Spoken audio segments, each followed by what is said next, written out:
Hello my dear students. So आज हम लोग स्टार्ट करेंगे जहां हमने पिछला अपना लेक्चर ख़त्म किया था, ट्रेनिंग एंड डेवलपमेंट प्रोसेस। जैसा कि हमने पहले भी डिस्कस किया है कि टोटल 5 स्टेजेस होती हैं ट्रेनिंग एंड डेवलपमेंट प्रोसेस की। पहले स्टेज में हम लोग नीड्स को आइडेंटिफाई करते हैं। नीड्स आइडेंटिफाई जो है दो तरीके से हो सकती है, ग्रुप लेवल पे भी और इंडिविजुअल लेवल पे भी। नीड आइडेंटिफाई करने के बाद हम लोग ट्रेनिंग प्रोग्राम का ऑब्जेक्टिव सेट करते हैं। ऑब्जेक्टिव सेट करने के बाद कौन सा मेथड यूज़ करना है या कॉम्बिनेशन ऑफ मेथड्स कौन सी यूज़ करनी है ट्रेनिंग देने के लिए, वो डिसाइड करते हैं और फिर ट्रेनिंग एंड डेवलपमेंट प्रोग्राम को इम्प्लीमेंट करते हैं। दैट मीन्स कि एक्चुअली कंडक्ट करते हैं और उसके बाद उस प्रोग्राम को इवेल्युएट करते हैं कि कितना इफ़ेक्टिव रहा, या जिस वजह से हमने training and programme development programme design किया था उस पर्पस को फुलफ़िल किया है या नहीं किया है, कितना फ़ायदा हुआ है। ये सारी चीज़ें हम इवैल्यूएशन वाले फेज़ में करते हैं। सो हमारा जो पहला स्टेज है ट्रेनिंग नीड्स डिटरमाइन करने का, उसको हम लोग सबसे पहले देख लेते हैं। बेसिकली ट्रेनिंग नीड असेसमेंट करते समय हम लोग देखते हैं कि प्रेजेंट में डायग्नोस करने की कोशिश करते हैं कि प्रेजेंट में हमारे क्या प्रॉब्लम्स हैं और फ्यूचर क्या चैलेंजेस हैं जिन्हें मीट आउट करने के लिए हमारे एम्प्लॉयज़ को हमें ट्रेनिंग देने की ज़रूरत है। नीड असेसमेंट करे बिना ट्रेनिंग देना मतलब कि अपने पैसे को पानी में बहाने जैसा होता है। बिना सोचा समझा गया एक डिसीजन होता है अगर नीड असेसमेंट किए बिना हमने ट्रेनिंग दे दी तो। कई सारी कंपनीज़ में आपने देखा होगा कि एम्प्लॉयज़ को हर एम्प्लॉय को हर तरीके की ट्रेनिंग नहीं दी जाती है। Depending on the requirement, depending on the उस एम्प्लॉय का क्या नॉलेज, स्किल और एबिलिटी में कमी है, उस हिसाब से उसे ट्रेनिंग दी जाती है। अगर कंपनीज ऐसा ना करें और सोचे कि चलो भाई ये एक XYZ टाइप की ट्रेनिंग आई है, कंपनी के सारे एम्प्लॉय को दिला देते हैं, उससे क्या होगा, हर एम्प्लॉय का हो सकता है कि हर एम्प्लॉय के लिए वो ज़रूरी ना हो कि उस पर्टिकुलर टॉपिक पर ट्रेनिंग उन्हें हेल्पफुल रहे। पर जस्ट फॉर एग्जांपल कि एक पर्टिकुलर सॉफ्टवेयर है, उस सॉफ्टवेयर के लिए ट्रेनिंग देनी है और मैं उस कंपनी में एज एन एम्प्लॉय मैं मैन्युफैक्चरिंग डिपार्टमेंट में हूँ और वो सॉफ्टवेयर जो है mostly logistic and supply chain management के एम्प्लॉयज़ को यूज़ करने में ज़्यादा आता है। अब मान लो कंपनी ने विदाउट एनी नीड असेसमेंट सारे एम्प्लॉयज़ को ट्रेनिंग देने की कोशिश करी। मेरे जैसा एम्प्लॉय जो कि मैन्युफैक्चरिंग यूनिट में काम कर रहा है उस कंपनी की, उसको उसका ABCD कुछ समझ नहीं आएगा और उसको लगेगा कि यार this is the wastage of time, और कहीं ना कहीं वो अपना इंटरेस्ट खो देगा। और जब उसके लिए एक्चुअल उसकी ट्रेनिंग का काम जब आएगा, टाइम आएगा जब एक्चुअली मैन्युफैक्चरिंग यूनिट के एम्प्लॉय की ट्रेनिंग हो रही होगी, तब भी वो बहुत ही डल एटीट्यूड के साथ बैठेगा कि यार वही बोरिंग ट्रेनिंग फिर से होने वाली है जिसका मेरे काम में कोई यूज़ नहीं होने वाला है। सो इन दैट केस वो without any need assessment training useless हो जाती है। जैसा कि मैंने पहले भी कहा कि नीड असेसमेंट जो होता है वो 2 लेवल पे हो सकता है, ग्रुप लेवल पे, इंडिविजुअल लेवल पे। अभी हम लोग उसको देखेंगे। सबसे पहले हम लोग समझते हैं कि इंडिविजुअल लेवल पे कैसे एनालिसिस हो सकता है। सो इंडिविजुअल को ट्रेनिंग की ज़रूरत कब पड़ती है? एक एम्प्लॉय अगर कंपनी में काम कर रहा है तो कैसे पता चलेगा कि इस एम्प्लॉय को ट्रेनिंग की ज़रूरत है? नंबर 1 कैसे पता चलेगा कि नंबर 1 तो उसके बॉसेस जो हैं वो बोल रहे हैं कि यार ये पर्टिकुलर स्किल की इसके अंदर कमी है। नंबर 2 उसकी परफॉर्मेंस अप्रेजल जो सिस्टम होता है कंपनीज में होता है कि ईयरली या 6 मंथली परफॉर्मेंस को रिव्यू किया जाता है। कई सारी कंपनीज में जहाँ पे management by objective method apply करी जाती है, वहाँ पे सारे टारगेट्स को परफॉर्मेंस के साथ अलाइन कर दिया जाता है। ऐसे केसेस में वीकली, फोर्टनाइटली, मंथली भी परफॉर्मेंस रिव्यूज़ होते हैं। सो वहाँ उस दौरान जो है एम्प्लॉय के परफॉर्मेंस में अगर कहीं ना कहीं डाउन होता है, सो वहाँ से हमें समझ में आ जाता है कि इस इंडिविजुअल एम्प्लॉय को ट्रेनिंग की ज़रूरत है। नाउ क्या क्या रीजंस होते हैं परफॉर्मेंस डेफिशिएंसी के? एक इंडिविजुअल परफॉर्म लो कर रहा है तो हम देखते हैं कि क्या वो उसकी परफॉर्मेंस डेफिशिएंसी है। इफ़ यस देन हम पता लगाने की कोशिश करते हैं कि क्या उसको फिक्स करना पॉसिबल है। अगर हमारा आंसर हाँ में मिल रहा है हमें, तो हम देखेंगे कि किस चीज़ की डेफिशिएंसी है, क्या उसके नॉलेज स्किल एबिलिटी की डेफिशिएंसी है, या उसके रिवॉर्ड और पनिशमेंट वाले इनकॉन्ग्रुएंसी है, या इनएडिक्वेट फीडबैक होने के कारण उसकी परफॉर्मेंस डेफिशिएंसी आ रही है, या सिस्टम में कोई ना कोई, ओवरऑल सिस्टम में कोई ना कोई ऑब्स्टिकल है, इस वजह से उसकी परफॉर्मेंस डेफिशिएंसी आ रही है। चारों में से जिसमें आंसर यस आता जा रहा है, अकॉर्डिंगली हम रेमेडीज को चूज करते हैं। लाइक अगर नॉलेज स्किल एबिलिटी की डेफिशिएंसी है, देन तो हमें अप्रोप्रिएट रेमेडी को चूज करना पड़ेगा कि क्या हम उसको ट्रेनिंग दे सकते हैं, ट्रेनिंग देके क्या वो एम्प्लॉय जो है वो सुधर सकता है, अगर हाँ तो हम उसको ट्रेनिंग देंगे। या हमें लग रहा है कि पर्सन के पास रिक्वायर्ड स्किल्स हैं लेकिन उसको जो है प्रैक्टिस की कमी है, तो हम उसे वो प्रैक्टिस का टाइम देंगे। अगर हमें लग रहा है कि नहीं, ये पर्सन जो है, इसको हमने जिस जॉब के लिए रखा है, इस जॉब के लिए वो सुटेबल नहीं हो पा रहा है, या उसका इंटरेस्ट या उसकी स्किल दूसरे किसी जॉब पे ज़्यादा हेल्पफुल रहेगी, तो हम उसका जॉब चेंज कर देंगे। इन सब में से अगर कोई ऑप्शन नहीं है तो हम उसे ट्रांसफ़र भी कर सकते हैं। And last but not the least, अगर ट्रांसफ़र से भी नहीं समझ में आती हैं चीज़ें, हमें लगता है कि नहीं यार कहाँ ट्रांसफ़र करें, बहुत सारी कंपनीज होती हैं जिसमें कि ट्रांसफ़र की बहुत ज़्यादा गुंजाइश नहीं होती है, सो उस केस में फिर हमें एम्प्लॉय को टर्मिनेट ही करना पड़ता है, इसके अलावा कोई ऑप्शन नहीं रहता है। लेकिन termination is not that easy जितना ईजी मैंने बोला है, उसको हम फिर बाद में कभी डिस्कस करेंगे पॉइंट्स को ना। अगर रिवॉर्ड एंड पनिशमेंट इनकॉन्ग्रुएंसी आती है, सो उस केस में हमें जिस भी वजह से एम्प्लॉय को अगर ऐसा लग रहा है कि भाई मैं जितना काम कर रहा हूँ उस हिसाब से मुझे मॉनिटरी या नॉन मॉनिटरी रिवॉर्ड्स नहीं मिल रहे हैं, या देयर इज़ अ इम्बैलेंस और disequilibrium between the monetary and non monetary rewards, या भाई मैं 5 मिनट के लिए लेट हो गया और उसके लिए मेरे हाफ डे की लीव लग गई, that is very injustice with me, once in a blue moon हर इनके साथ होता है। सो अगर इस तरीके की जो भी चीज़ें होती हैं मैं उन्हें चेंज करने की कोशिश करती हूँ अगर पॉसिबल है मेरे लिए एज एन ऑर्गेनाइजेशन। तो अगर इनएडिक्वेट फीडबैक मतलब क्या कि there is a lack of communication between the top management और the lack of the communication between the employ and his और her bosses.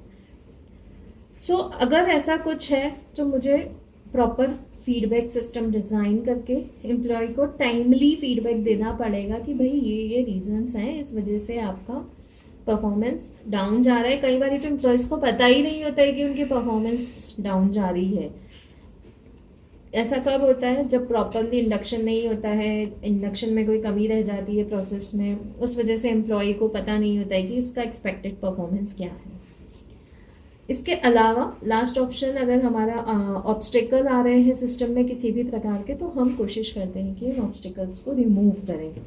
So individual need assessment को एनालाइज करने के लिए सबसे पहले तो हम यही चेक करते हैं कि इंडिविजुअल की परफॉर्मेंस डेफिशिएंसी है या नहीं है।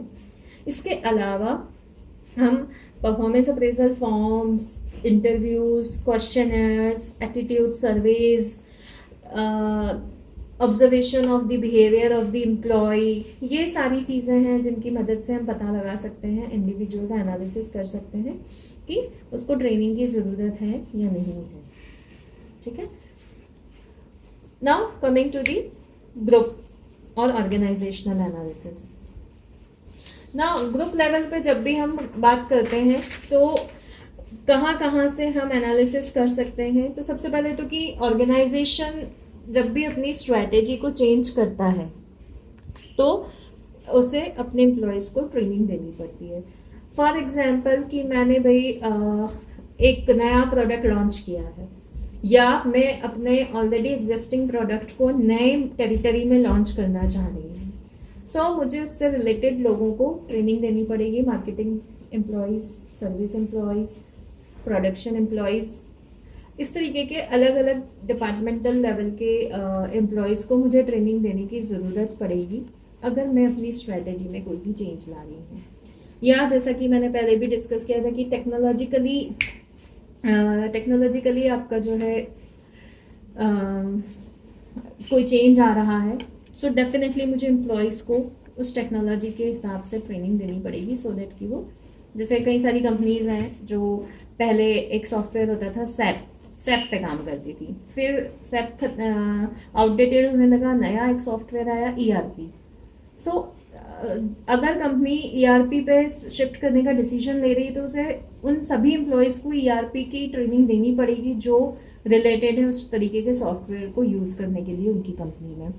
कई सारी कंपनीज में तो होता है कि इंटरनल उनका जो मार्केट डिस्ट्रीब्यूशन चैनल मेंबर्स हैं, जो होलसेलर, रिटेलर्स हैं, डिस्ट्रीब्यूटर्स हैं, डीलर्स हैं, इन सब के साथ वो इंटरनल अपना एक काम करते हैं सॉफ्टवेयर पे। तो कई बार तो कंपनीज को उन लोगों को भी ट्रेनिंग देनी पड़ती है अगर वो सॉफ्टवेयर में चेंज लेकर आते हैं तो।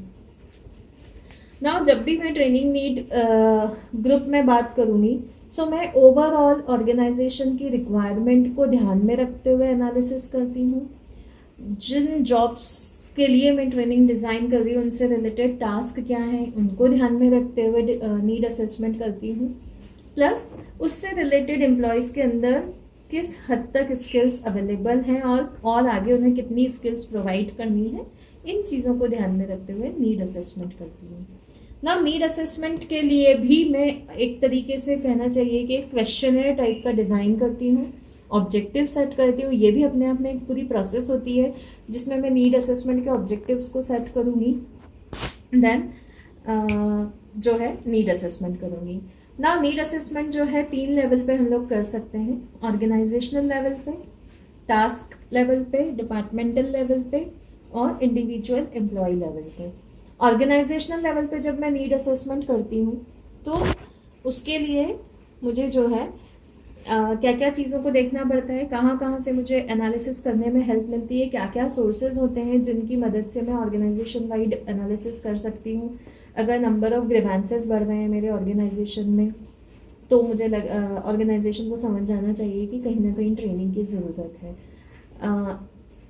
ऑब्जर्वेशंस जो कि ओवरऑल ऑर्गेनाइजेशन में टॉप मैनेजमेंट, एचआर डिपार्टमेंट या फिर सुपरवाइजर्स से जब फीडबैक ले रहे हैं और ऑब्जर्व कर रहे हैं, वहाँ समझ में आ रहा है कि हाँ ये पर्टिकुलर एरिया में ट्रेनिंग की ज़रूरत है, तो वो एक मेरा सोर्स हो जाता है।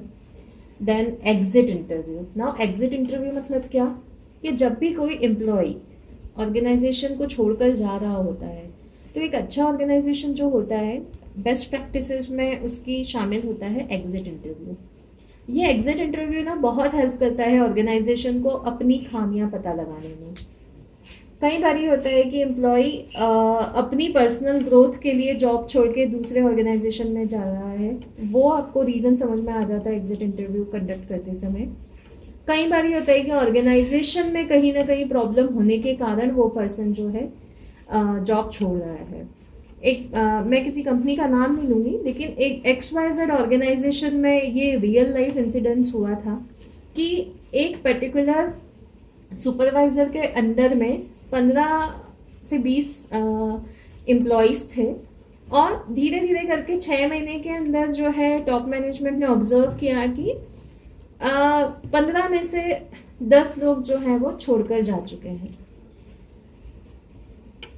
अब जैसा कि मैंने कहा कि हर ऑर्गेनाइजेशन में एग्जिट इंटरव्यू का कंसेप्ट नहीं होता है, तो ये एग्जिट इंटरव्यू होना क्यों ज़रूरी है कि जब इस तरीके की कोई सिचुएशन आ रही है और आपको दिख रहा है कि बार बार एम्प्लॉय टर्नओवर एक पर्टिकुलर बंदे के अंडर में ही हो रहा है, तो वह एग्जिट इंटरव्यू के दौरान समझ में आ जाएगा कि कहीं ना कहीं क्या उस पर्टिकुलर सुपरवाइज़र के अंदर कोई प्रॉब्लम है, कम्युनिकेशन का प्रॉब्लम है, पर्सनालिटी का प्रॉब्लम है या बिहेवियर का प्रॉब्लम है जिसकी वजह से उसके अंदर में एम्प्लॉय नहीं टिक पा रहे हैं, या ऑर्गेनाइजेशन के सिस्टम में कहीं कुछ खामी है, कम्युनिकेशन सिस्टम में, फीडबैक सिस्टम में।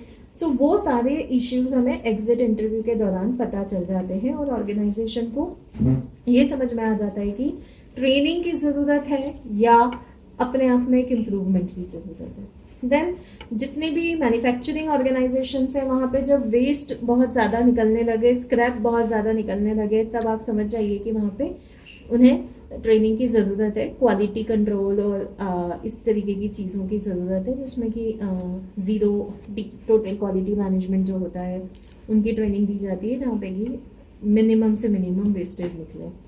नंबर ऑफ एक्सीडेंट्स अगर आपके ऑर्गेनाइजेशन में बढ़ जाते हैं, that is also again indication कि एम्प्लॉयज़ को ट्रेनिंग की ज़रूरत है। मोस्टली जो बिल्डिंग कंस्ट्रक्शंस इस तरीके की इंडस्ट्रीज से जुड़े हुए लोग होते हैं, वहाँ पे हम देखते हैं कि प्रॉपरली सारे ट्रेनिंग दी जाती है हैज़ार्ड्स के लिए, एक्सीडेंट्स के लिए, सेफ्टी मेजर्स कैसे अप्लाई करने चाहिए, वो सारी चीज़ों की ट्रेनिंग दी जाती है। अगर एक्सीडेंट बढ़ रहे हैं दैट मीन्स कि हमें वहाँ ट्रेनिंग की ज़रूरत है।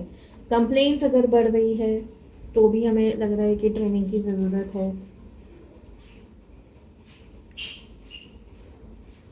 ट्रेनिंग के दौरान हम ऑब्जर्वेशन कर रहे हैं, तब हमें समझ में आ जाता है कि हमें फर्दर और ट्रेनिंग की ज़रूरत है या नहीं है। इक्विपमेंट यूज़ करने का तरीका एम्प्लॉय का देखने में समझ में आ जाता है कि ये पर्टिकुलर इक्विपमेंट को यूज़ करने के लिए हमें एम्प्लॉय को ट्रेनिंग देना है या नहीं देना है। देन टास्क एनालिसिस या जॉब या रोल एनालिसिस भी हम उसे बोलते हैं। उसमें हम लोग देखते हैं कि जॉब रिक्वायरमेंट के हिसाब से एम्प्लॉय की नॉलेज, स्किल और एबिलिटीज़ हैं या नहीं है। अगर नहीं है तो ट्रेनिंग की ज़रूरत है। जॉब डिस्क्रिप्शन और हम लोगों ने जॉब एनालिसिस जब पढ़ा था तो हमने देखा था कि जॉब एनालिसिस का 2 आउटकम होता है, job description and job specification. So job description में पर्टिकुलर जॉब से रिलेटेड सारा डिटेल रहता है कि किस तरीके का मटेरियल, इक्विपमेंट यूज़ होना है, क्या क्या रोल्स एंड रिस्पॉन्सिबिलिटीज़ रहने वाली है इस जॉब पे। और जॉब स्पेसिफिकेशन में एम्प्लॉय से रिलेटेड कि उसका स्किल, एजुकेशनल क्वालिफिकेशन, ये सब क्या रहेगा वो रहता है। तो अगर इन दोनों में भी मैच हो रहा है देन इट इज़ ओके। अगर इसमें कहीं मिसमैच हो रहा है तो एम्प्लॉय को ट्रेनिंग की ज़रूरत पड़ सकती है।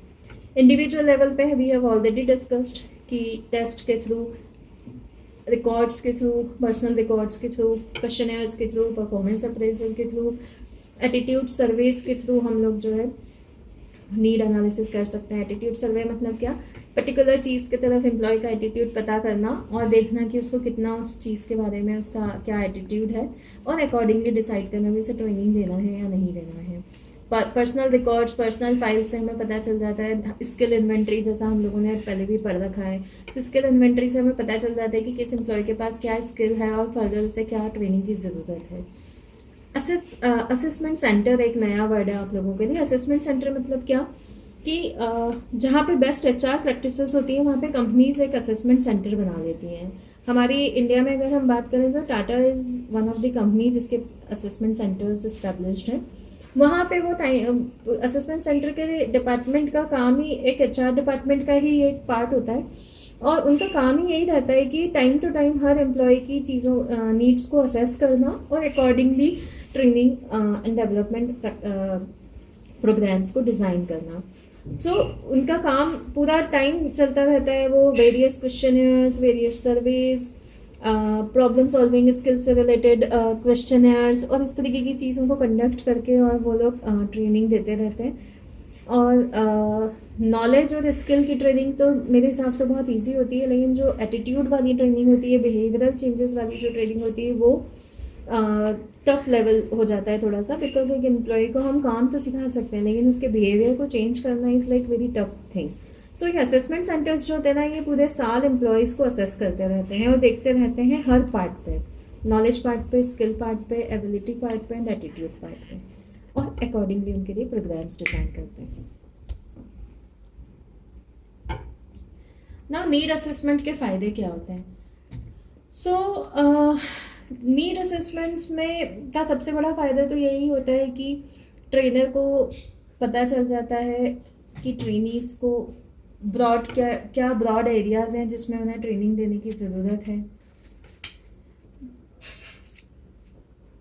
ट्रेनर्स जो भी कोर्स डिज़ाइन करते हैं तो ट्रेनीज़ की नीड्स को ध्यान में रखते हुए हो सकता है कि वो स्पेसिफिकली डिज़ाइन करें, कस्टमाइज्ड डिज़ाइन करें, उसमें नीड असेसमेंट हेल्प करता है।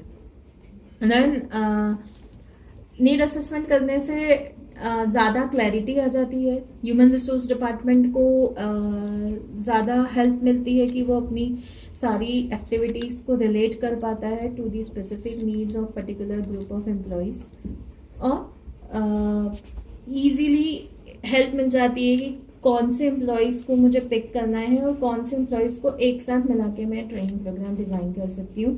कई बार ये होता है कि नीड असेसमेंट करने के बाद समझ में आता है कि मुझे अलग अलग डिपार्टमेंट के लिए अलग अलग टाइप के ट्रेनिंग्स को अरेंज करना पड़ेगा, तो मैं फिर department wise customise training arrange करती हूँ। कई बार मुझे नीड असेसमेंट करने के बाद लगता है कि एक पर्टिकुलर लेवल ऑफ एम्प्लॉयज़ के लिए मुझे ट्रेनिंग अरेंज करनी है, कि मिडिल लेवल ऑफ मैनेजर्स के लिए मुझे उन्हें, क्योंकि वो फ्यूचर में और हायर पोजीशंस पे जाएंगे तो उनके लिए मुझे ट्रेनिंग अरेंज करनी है। Problem solving, creativity enhancement, interpersonal relationship skills enhance करने के लिए। अगर इस तरीके की कोई मुझे नीड असेसमेंट से चीज़ें समझ में आती हैं तो मैं उस हिसाब से फिर प्रोग्राम को डिज़ाइन करती हूँ।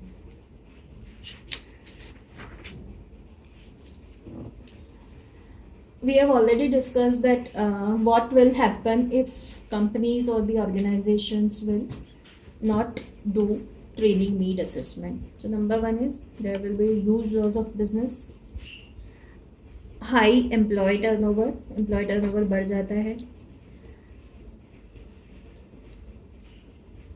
अगर मैंने प्रॉपरली नीड असेस नहीं करा या मेरे ऑर्गेनाइजेशन में ट्रेनिंग ही बहुत कम होती है, उस केस में मेरी कंपनी में अच्छे पोटेंशियल कैंडिडेट्स अप्लाई नहीं करेंगे क्वालिटी वाइज।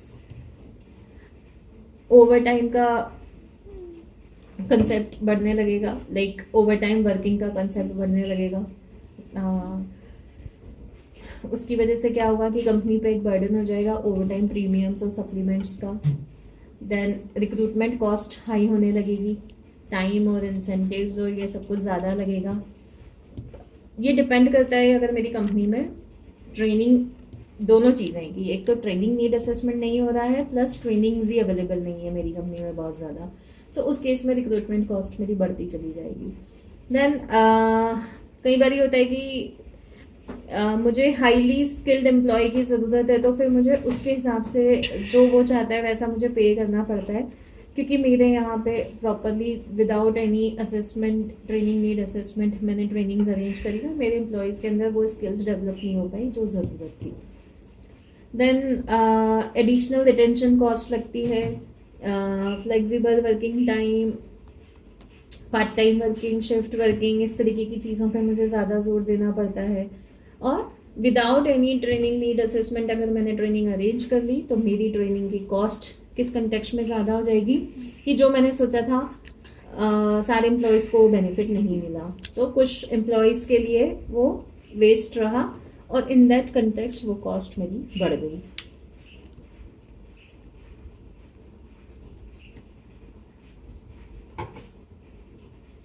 नाउ जैसे ही मैंने ट्रेनिंग नीड असेसमेंट कर लिया, उसके बाद मैं ट्रेनिंग एंड डेवलपमेंट प्रोग्राम को डिज़ाइन करती हूँ।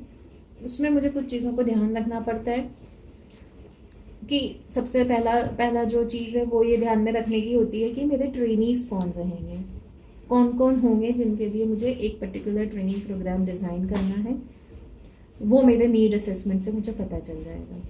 सेकंड नंबर पे जो चीज़ें मुझे ध्यान रखनी होती है वो रहती है कि मैं कौन सी मेथड्स यूज़ करूँगी, ऑन द जॉब ट्रेनिंग रहेगी या ऑफ द जॉब रहेगी, और इसमें भी कौन सी टेक्निक यूज़ करूँगी। अभी हम आगे देखेंगे टाइप्स ऑफ ट्रेनिंग में, तो उसमें ऑन द जॉब में भी बहुत सारे टाइप्स होते हैं और ऑफ द जॉब के भी बहुत सारे टाइप्स होते हैं। सो कौन सा मैं यूज़ करूँगी वो मुझे पहले ही डिसीजन प्लानिंग करनी पड़ेगी।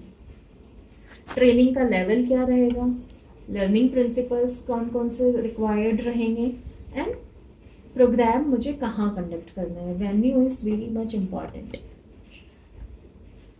लाइक अगर मैं ऑन द जॉब भी ट्रेनिंग कर रही हूँ तो भी वेन्यू इम्पॉर्टेंट है, और ऑफ द जॉब कर रही हूँ तब तो बहुत ही ज़्यादा इम्पॉर्टेंट है।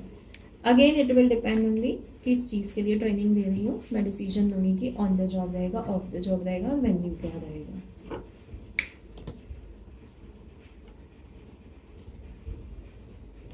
नाउ ट्रेनीज जो है वो मोस्टली नीड असेसमेंट के बाद सेल्फ नॉमिनेशन से या सुपरवाइज़र की रिकमेंडेशन से या एचआर डिपार्टमेंट के द्वारा ही सिलेक्ट कर लिए जाते हैं ट्रेनीज। और बट ऑब्वियस है ट्रेनिंग की अगर हम बात करें तो वो ग्रुप में ज़्यादा ठीक रहता है, इंडिविजुअल भी ट्रेनिंग्स होती हैं, अभी जब हम टाइप्स ऑफ ट्रेनिंग देखेंगे तब मैं डिस्कस करूँगी अप्रेंटिसशिप ट्रेनिंग और ये सब. But yes, it is advisable to have 2 or more target audiences for making it more effective. Trainers कौन कौन हो सकते हैं? So again depending on the requirement, immediate supervisor भी ट्रेनर्स हो सकते हैं. कई सारे केसेस में को वर्कर्स भी ट्रेनर होते हैं. मैंने एक नया ऑर्गेनाइजेशन ज्वाइन किया, मेरे साथ के जो लोग हैं वही मुझे वहाँ के हिसाब से ट्रेनिंग दे रहे हैं कि मैं उस ऑर्गेनाइजेशन में वो काम सीख सकूँ. कई बार कुछ ट्रेनिंग्स के लिए कुछ रिक्वायरमेंट जो नीड असेसमेंट से निकल कर आती है, उस केस में हमें HR डिपार्टमेंट के जो मेंबर्स होते हैं वही ट्रेनिंग दे देते हैं. कई बारी कंपनी के अदर पार्ट्स से रिलेटेड स्पेशलिस्ट आके ट्रेनिंग देते हैं, जहाँ पे इंटीग्रेट